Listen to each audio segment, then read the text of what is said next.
Olá, paz do Senhor, sejam bem-vindos a mais uma aula do nosso curso de formação e aperfeiçoamento para professores da Escola Bíblica. Hoje nós vamos dar continuidade respondendo a nossa pergunta. Hoje encerramos. Vamos dar aqui mais 3 respostas à pergunta: o que se espera de um professor da Escola Bíblica? Só recapitulando, nós já respondemos que espera-se de um professor que ele tenha fundamentos sólidos.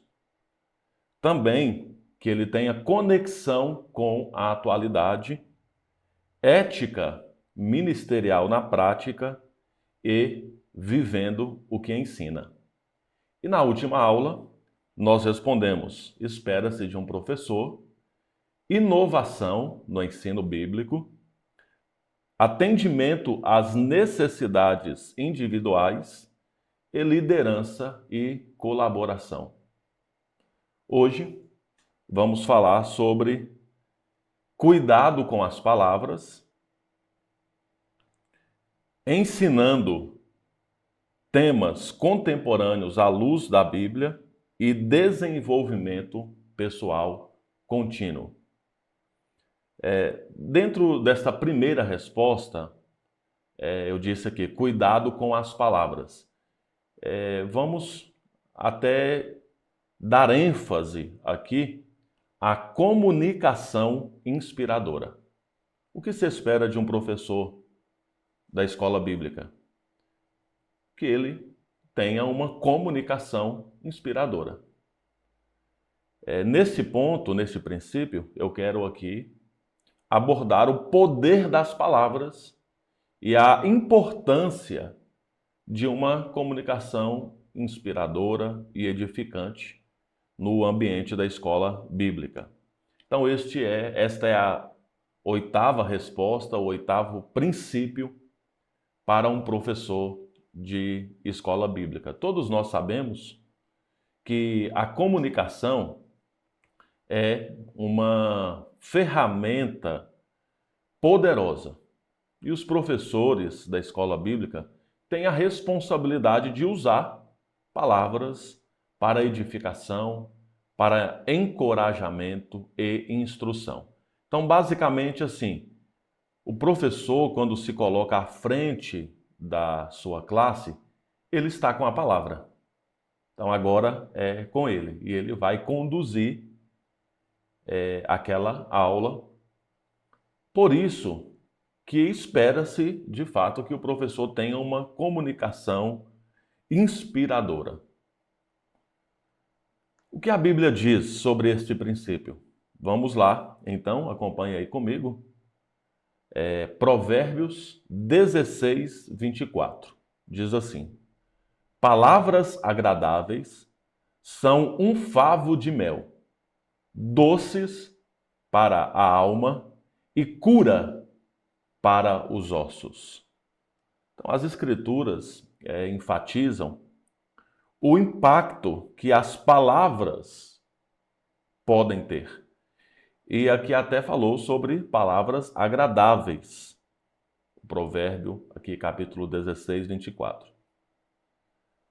Isso quer dizer que nós estamos sendo chamados para ter um discurso que deve ser uma fonte branda e de cura espiritual para aqueles a quem ensinamos. Separei aqui um comentário do Novo Comentário Bíblico sobre esse versículo que eu quero compartilhar com vocês. Diz assim: a palavra hebraica, traduzida como favo de mel, é usada também em Salmo 19, versículo 10 ao 11, para se referir à palavra de Deus. Os israelitas viam o mel como um alimento saudável e adoçante. Qualquer comparação com ele denotaria efeitos positivos e saudáveis. Então, observe aqui, é uma comunicação nutritiva, é uma comunicação saudável, é uma comunicação inspiradora. Então, nós de fato precisamos ter cuidado com as palavras. Quando o provérbio diz: palavras agradáveis são como um favo de mel, doces para a alma e cura para os ossos. O professor, ele está lidando com isso, com uma palavra nutritiva, uma palavra saudável, uma palavra que leva cura, refrigério. O ensino serve para isso. Então, como nós desenvolvemos uma comunicação inspiradora com esse cuidado com as palavras? Eu vou usar aqui dois verbos, né? Ensinar e inspirar. Ou seja, inspirar é trazer ar aos pulmões. Considere, querido professor, seu trabalho não apenas o de alguém que relata fatos do passado.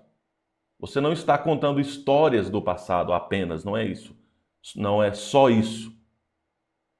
Ensinar a Bíblia é trazer luz para caminhos escuros. É o que o Salmo 119, versículo 105 diz. É alimentar, saciar fome espiritual. É o que Mateus, capítulo 4 diz. O Salmo 119, você conhece bem, versículo 105. Lâmpada para os meus pés é a tua palavra e luz para o meu caminho. Quando nós ensinamos, é isso que nós estamos fazendo. Mateus 4, você também sabe muito bem, que nem só de pão viverá o homem, mas de toda palavra que sai, que procede da boca de Deus. Quando nós ensinamos, nós estamos inspirando, enchendo o ar, enchendo os pulmões de ar. Aqui, logicamente, é uma metáfora, né? Encher, trazendo ar para os pulmões, inspirando pessoas. Quando nós ensinamos, estamos levando esta renovação, não de nós mesmos, mas de Deus, essa renovação espiritual aos nossos alunos. Então, eu desenvolvo uma comunicação inspiradora, ensinando, inspirando e com entusiasmo. Tenha entusiasmo ao ensinar. Uma comunicação viva é notadamente eficaz. Tem um outro texto bíblico, Hebreus 4:12, diz assim. Acompanhe aí comigo, Hebreus 4:12. Pois a palavra de Deus é viva, eficaz e mais afiada que qualquer espada de 2 gumes. Ela penetra a ponto de dividir alma e espírito, juntas e medulas, e é apta para julgar os pensamentos e as intenções do coração. O que estamos comunicando é vida, é ar para os pulmões, é ar, é renovação, é vida espiritual. O que nós estamos comunicando é uma vida inteiramente comprometida com Jesus e com o seu reino. Olha o poder que tem a palavra. Nós não podemos ensinar esta palavra que é tão poderosa e que é tão eficaz, que é a palavra viva, sem entusiasmo ao ensinar. Nós precisamos ter uma comunicação viva, porque a palavra de Deus é viva e é notadamente eficaz. Além disso, a questão da motivação, nós devemos ensinar e motivar nossos alunos a viverem uma vida dedicada a Cristo. Deus motivou, nós sabemos disso, Deus motivou Josué, por exemplo, lá no capítulo 1 mesmo, Deus motivou Josué. O profeta Isaías anunciou que Deus fortalece os cansados e concede vigor aos que estão sem força. Deus motiva. E ainda lá em Filipenses, no capítulo 3, afirma que a maior motivação que o discípulo de Jesus deve ter olha o que diz lá. Eu gostaria que nesse versículo aqui, depois você pode ler aí novamente Josué capítulo 1, Isaías 40 lá, que fala que Deus dá força aos cansados, renova as forças. Mas Filipenses eu gostaria de ler, acompanhe comigo aí, Filipenses 3, do 13 ao 14. Irmãos, não penso que eu mesmo já tenha alcançado, mas uma coisa faço, esquecendo-me das coisas que ficarão para trás e avançando para as que estão adiante, prossigo para o alvo, a fim de ganhar o prêmio do chamado celestial de Deus em Cristo. A maior motivação que o discípulo de Jesus deve ter, qual é? Deve ser também exatamente a mesma motivação nossa de professores que transmitimos isso a eles. É prosseguir para o alvo a fim de ganhar o prêmio do chamado celestial de Deus em Cristo Jesus. Aqui é a verdadeira motivação nossa, professores, e quando ensinamos também, a nossa motivação estar aí. Ganhar o prêmio do chamado celestial de Deus em Cristo Jesus. Então, dedicados ao ensino, cada um de nós, podemos seguir esse princípio, o princípio da comunicação inspiradora. É lógico que ela pode ser desafiadora, especialmente em situações, vamos dizer assim, que envolvem muito as emoções, né? Então, a gente tem que encontrar o equilíbrio, porque a gente pode ser, ao invés de inspirador e motivado, pode ser emocionado. Então, aí tem que tomar esse cuidado. Isso se resolve na prática de autoconcentração, autoatenção, reflexão, oração. Tudo isso pode ajudar a gente a superar os desafios da comunicação inspiradora, né? Às vezes também a gente está querendo passar tanto uma inspiração que pode, às vezes, parecer um teatro, talvez nem seja isso, mas pode parecer que a gente está fazendo algum teatro, tá uma ênfase assim muito grande para tentar passar alguma motivação. Não, a nossa motivação já ficou bem claro aqui. O que o apóstolo Paulo disse é o prêmio do chamado celestial de Deus em Cristo Jesus. E até em momentos tristes, desanimados, nós temos a motivação em Cristo para cumprir o nosso chamado. Então, continue dedicado ao ensino com uma comunicação inspiradora. Cuidar das palavras que proferimos é uma expressão prática do amor cristão, né? Ao escolhermos palavras que edificam, que encorajam, nós contribuímos para um ambiente na escola bíblica, né? E assim nós vamos refletindo a graça de Cristo, buscando compreender. Tudo isso é comunicação. A gente sabe que comunicação não é só falar. Os gestos, as expressões, os sinais, tudo isso comunica. Então, aqui, que nós possamos colocar isso cada vez mais em prática, né? Não sermos um professor triste, um professor desanimado, sem entusiasmo, sem envolvimento, ou não ser também um professor ranzinza que só fica brigando e gritando com os alunos. Não, buscar, de fato, se comunicar, entender os nossos alunos para inspirá-los e motivá-los a viver o poder da palavra de Deus. O segundo princípio, né, desta aula, o que se espera de um professor da escola bíblica é que ele ensine temas contemporâneos à luz da Bíblia. E nesse princípio é quando nós pensamos aqui, refletimos, sobre oferecer orientações sobre como abordar questões contemporâneas à luz dos ensinamentos bíblicos, promovendo relevância e aplicabilidade.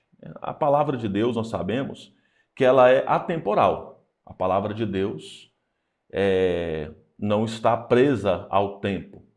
Os professores da escola bíblica têm a responsabilidade de guiar os alunos na aplicação dos princípios bíblicos e que envolvem questões atuais. A Bíblia diz assim, olha, você pode acompanhar comigo esse texto, é a base desse princípio, 2 Timóteo 3, 16 e 17. Toda a Escritura é inspirada por Deus, é útil para o ensino, para a repreensão, para a correção, para a instrução na justiça, para que o homem de Deus seja apto e plenamente preparado para toda boa obra. Essas recomendações dadas a Timóteo são de grande relevância para os professores que ensinam Bíblia. Toda a Escritura, sendo ela inspirada por Deus, ela é proveitosa, é útil para a humanidade. E toda a Escritura foi gerada em Deus. A Bíblia é um livro sagrado, é o livro que foi gerado em Deus e comunicado aos homens pelo sopro divino, pelo Espírito de Deus. Isso é inspiração. O que é inspiração das Escrituras? Significa que a Escritura foi gerada em Deus e foi comunicada aos homens pelo Espírito de Deus. Um comentário do Norman Geisler, ele tem um livro que inclusive é um ótimo material de pesquisa para os professores, né? O livro Teologia Sistemática, do Norman Geisler. Ele tem uma exposição que eu achei importante replicar aqui para vocês. Ele diz assim: há numerosas passagens na Bíblia que apoiam a alegação de que a mensagem da Bíblia veio da parte de Deus, por intermédio de homens de Deus, e foi reunida na palavra de Deus. Há muitos textos que comprovam isso. Então, nós poderíamos aqui ficar só estudando sobre inspiração da Bíblia, porque a própria Bíblia garante que é um texto que veio de Deus. E aqui em Timóteo, tem uma questão que é importante responder. Qual é a utilidade da Bíblia? E por meio desses 2 versículos que nós lemos aqui, ficou bem claro. Para que a Bíblia é útil? Qual é o proveito da Bíblia? Esse texto ele diz que ela é útil para ensinar. Olha, é exatamente o que é o nosso trabalho na igreja, é o nosso ministério. Professores, nós ensinamos. E a Bíblia é útil para ensinar, nós ensinamos a Bíblia.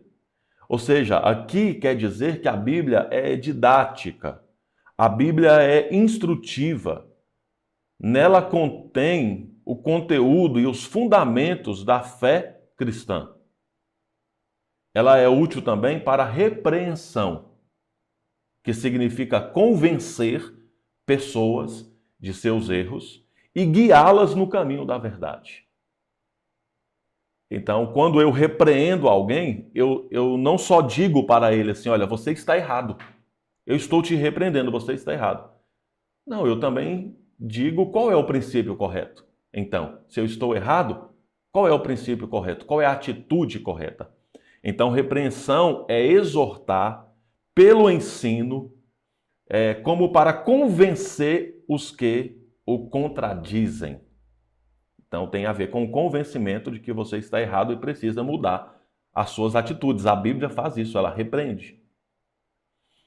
Ela é útil, ela é proveitosa para corrigir.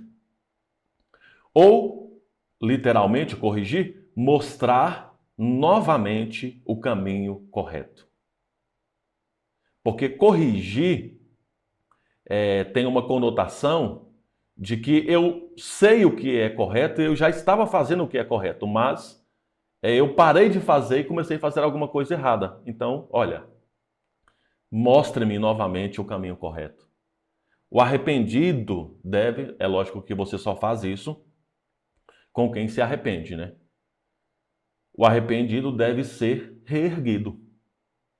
Uma vez que ele foi repreendido no caminho errôneo, corrigido o seu agir e novamente conduzido ao caminho correto. A Bíblia é proveitosa para isso, é útil. Também diz educar na justiça. Ou seja, alguém educado é alguém muito bem condicionado, é alguém treinado na justiça. Neste sentido, tanto na vida espiritual quanto na vida social. A graça de Deus nos educa em direção ao aperfeiçoamento por meio de sua palavra. Veja, toda essa utilidade das Escrituras, ela tem a finalidade já exposta aqui no versículo 17.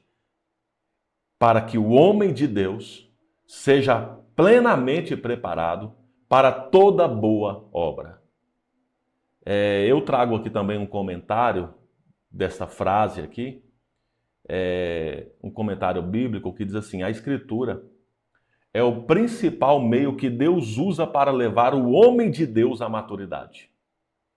O termo pode se referir àqueles chamados a posições de responsabilidade na igreja, e especialmente a ministros, a servos, cuja tarefa é, sob a autoridade da Escritura, olha nós aqui professores, sob a autoridade da Escritura, ensinar e refutar, reformar e disciplinar. Em todo caso, é somente pelo estudo diligente da Escritura que o servo de Deus pode se tornar plenamente preparado para toda boa obra. Esse é um comentário do livro Lendo a Bíblia com o John Stott. Profundo, né? Como nós desenvolvemos, então, esse princípio, né, de ensinar temas contemporâneos à luz da Bíblia? Primeiro, pela autoridade da Bíblia. Mateus 7, 29 diz que Jesus ensinava como quem tem autoridade, não como os mestres da lei. E nesse versículo também, versículo 28, né, diz que a multidão ficou maravilhada com o ensino do mestre. O que impressionou, meus irmãos, foi a autoridade. O que significa isso? Pergunta, antes de responder. O que significa? Jesus ensinava com autoridade. Deixou a multidão impressionada. Ele ensina como quem tem autoridade. Muito bem. Significa que Jesus não demonstrou dúvidas ou incertezas. Ele estava convicto daquilo que ele estava ensinando. Não tinha nenhuma dúvida. Pelo contrário, revestido de poder, ou seja, de autoridade do alto, ensinou com tranquila segurança os preceitos para os cidadãos do reino de Deus. Quando Jesus nos chamou para si, é importante lembrar isso aqui, ele nos comissiona também a ensinar. Não pela nossa autoridade, mas pela autoridade dele. Ele diz: foi-me dada toda a autoridade, todo o poder. Agora vocês vão, façam discípulos de todas as nações, ensinando-os a guardar tudo o que eu lhes tenho ordenado. Está lá em Mateus 28.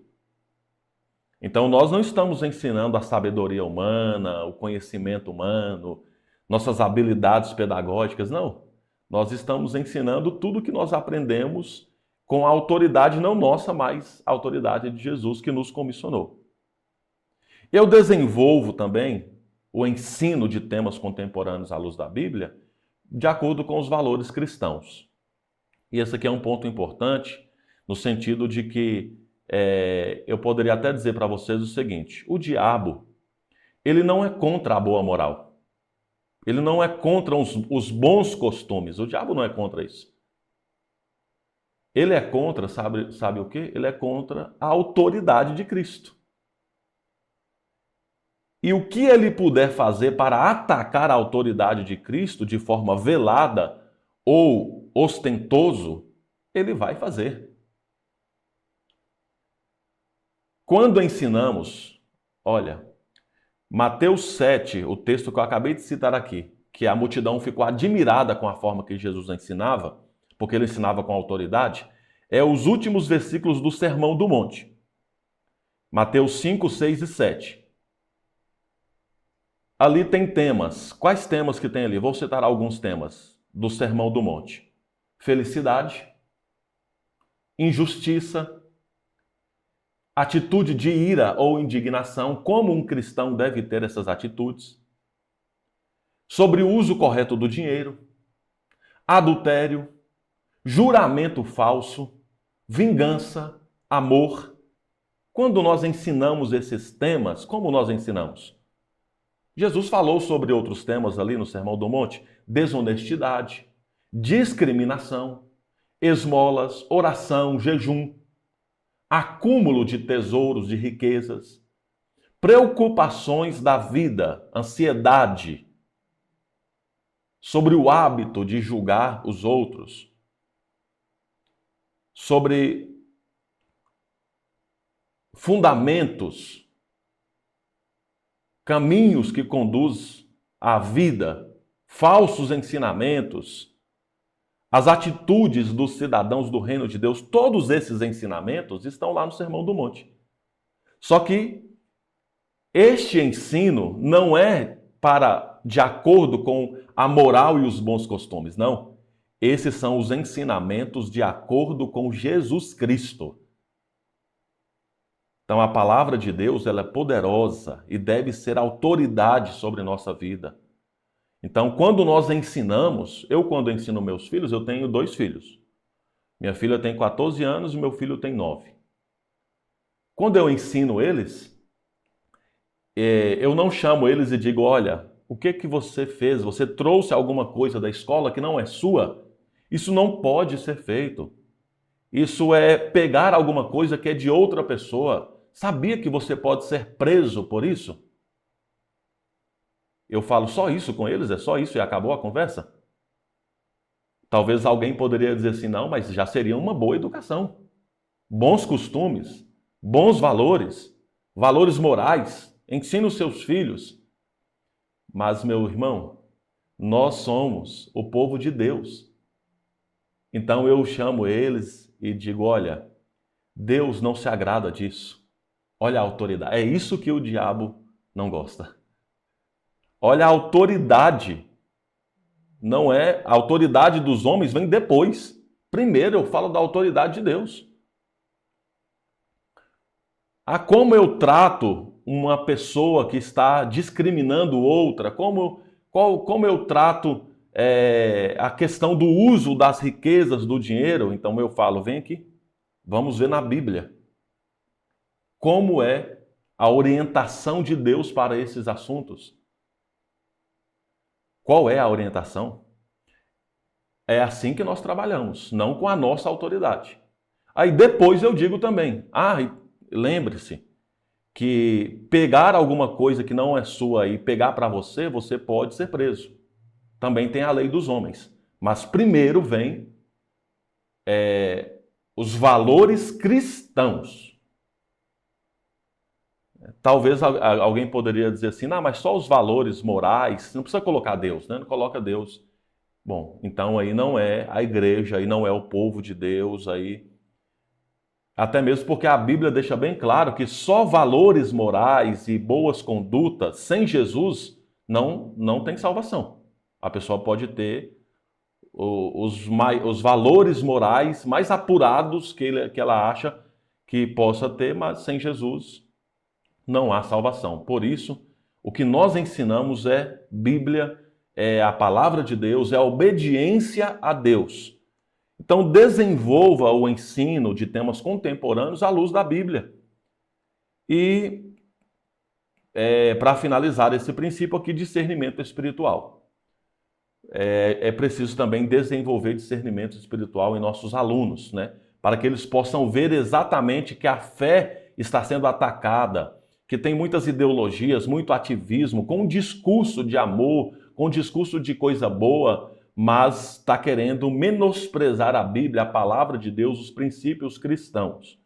Então, discernimento. Eu ensino temas contemporâneos à luz da Bíblia, com discernimento, buscando capacitar os alunos a avaliar e criticar eventos, situações, à luz da palavra de Deus, sempre demonstrando o amor e a graça de Deus na vida deles. Então, enquanto nós estamos dedicados ao ensino, ensinar temas contemporâneos pode ser um desafio, mas nós precisamos fazer isso para apresentar a verdade bíblica com sensibilidade e amor, e que estejamos preparados para enfrentar esses desafios aí de uma forma que nós vamos valorizar a palavra de Deus e desenvolver a perspectiva cristã sobre o mundo ao nosso redor. Professores, sejam dedicados a isso também, continuemos dedicados a isso também. E então o terceiro princípio desta aula, e fechando aqui, desenvolvimento pessoal contínuo. Nesse princípio, para falar sobre a importância do desenvolvimento pessoal contínuo e te encorajar, querido professor, a buscar crescimento espiritual e intelectual constantemente. O aprendizado e o crescimento constante é essencial para a eficácia e a validade, no ministério. Um versículo e seu contexto nos ajudará a compreender melhor esse princípio. Acompanhe comigo, 2 Pedro 3,18. Diz assim: cresçam, porém, na graça e no conhecimento do nosso Senhor e Salvador Jesus Cristo. Cresça na graça e no conhecimento. A Ele seja a glória, agora e para sempre. Amém. Então, neste capítulo 3, o apóstolo Pedro está alertando a igreja sobre o dia do Senhor, que virá como ladrão. Ele diz isso no versículo 10. Então, enquanto aguardamos a volta de Cristo, nós precisamos crescer, ou seja, ir tendo maturidade. O escritor Sproul, ele fez um comentário desse versículo que eu compartilho com vocês aqui. Ele diz assim, olha: tenho um sonho recorrente no qual estou prestes a ser reprovado num curso porque não frequentei as aulas. A mensagem do sonho parece ser que eu deixei de fazer algo que deveria ter feito, de modo que sou reprovado. Ainda não encontrei ninguém que se formou na escola de Cristo. Quando nos tornamos discípulos de Cristo, entramos na sua escola para sempre. Nossa peregrinação de crescimento no conhecimento e na graça de Deus não terminará até chegarmos no céu. A cada dia, deveríamos estar procurando aprender algo novo sobre Deus e seu reino.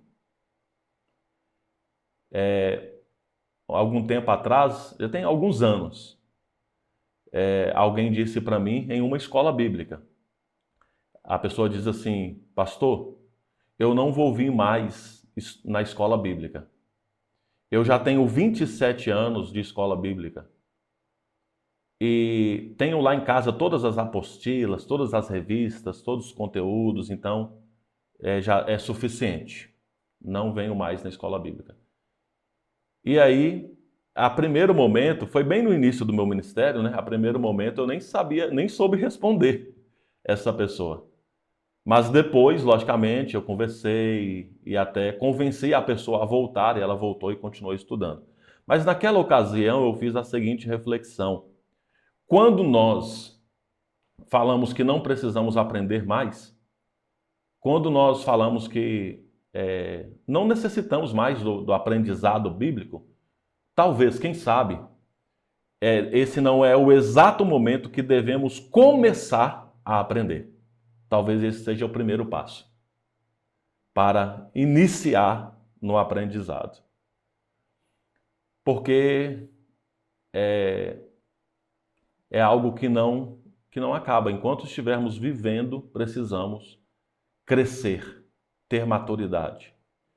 E aí, como então nós podemos desenvolver de forma pessoal e contínua o aprendizado? Eu diria assim: estudo contínuo da palavra. Mantenha aí um compromisso constante com o estudo da palavra de Deus, nunca pare de se aprofundar seu entendimento das Escrituras.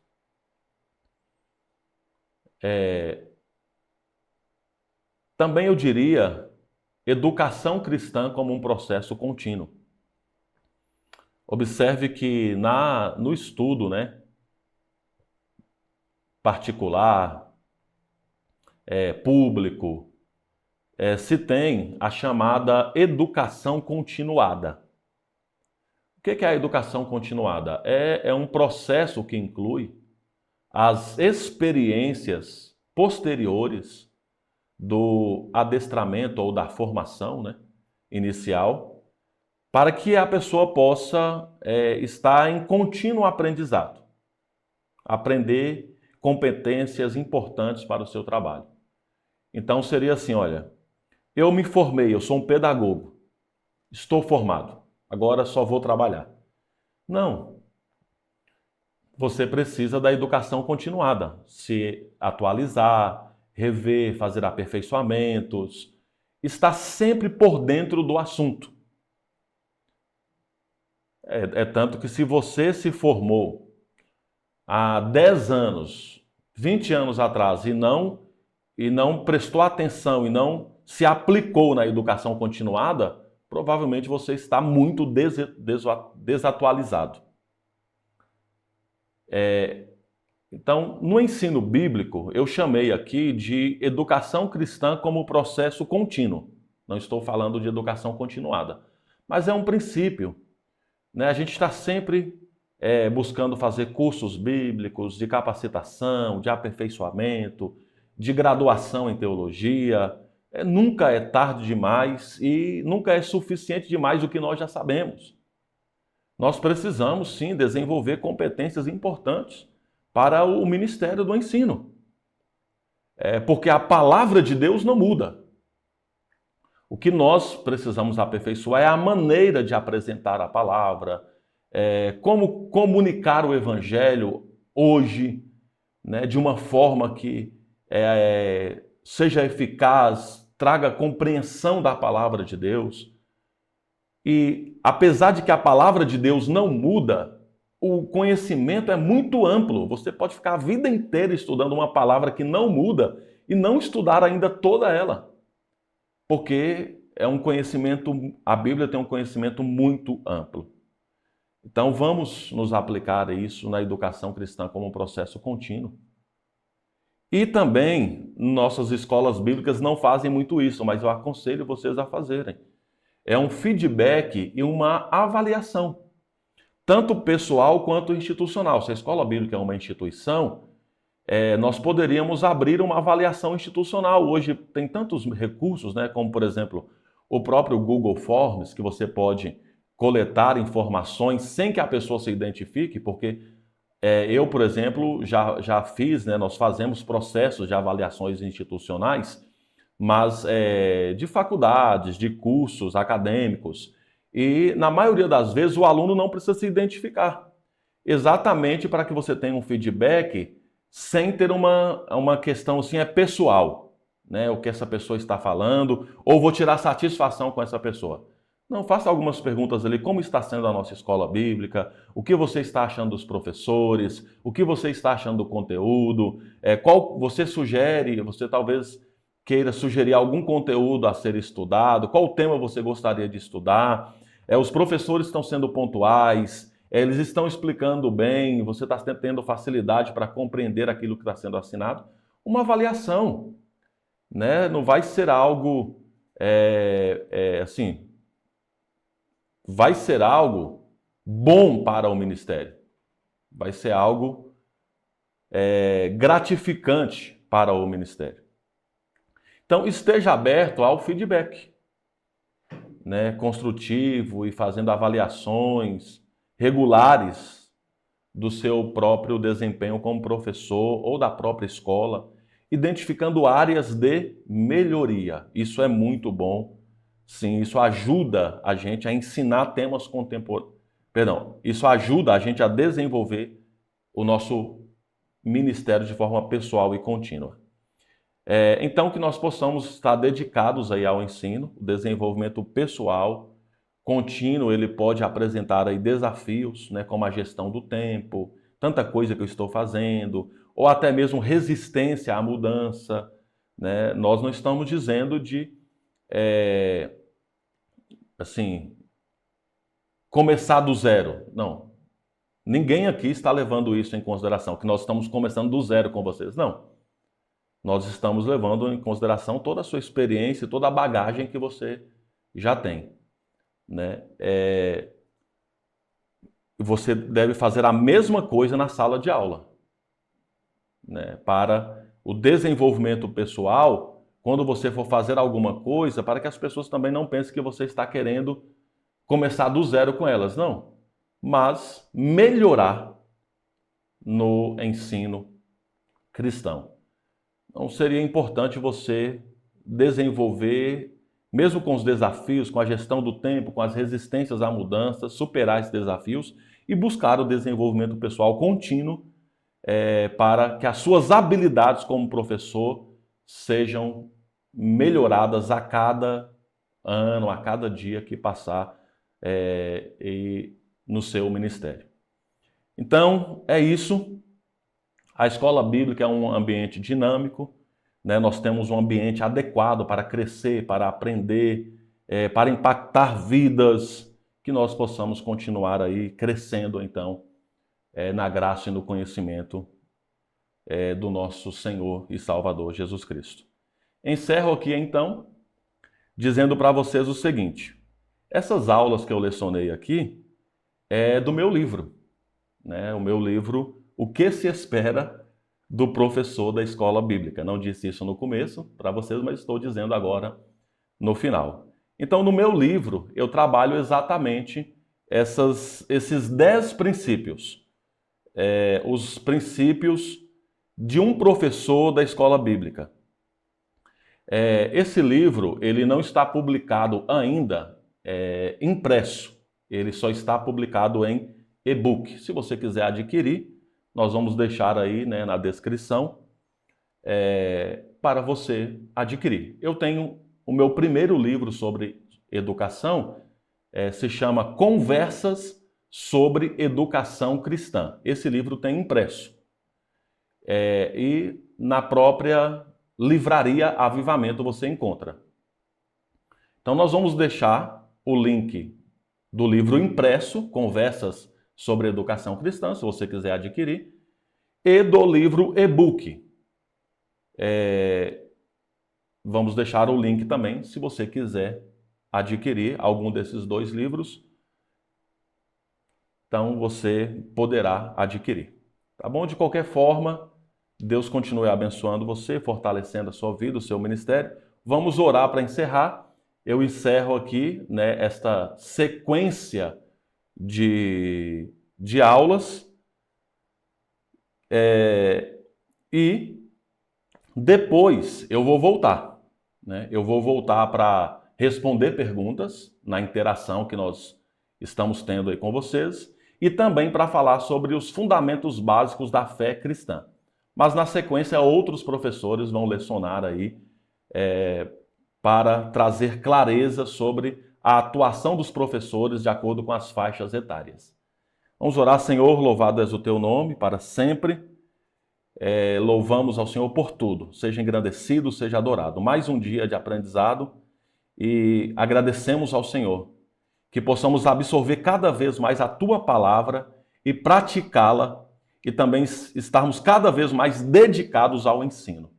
Essa é a nossa oração. Fortalece a vida de cada professor, dê ânimo e motivação para cada um por meio do teu Espírito Santo. Oramos em nome de Jesus. Amém. Deus abençoe todos vocês. Um abraço. Fiquem com Deus.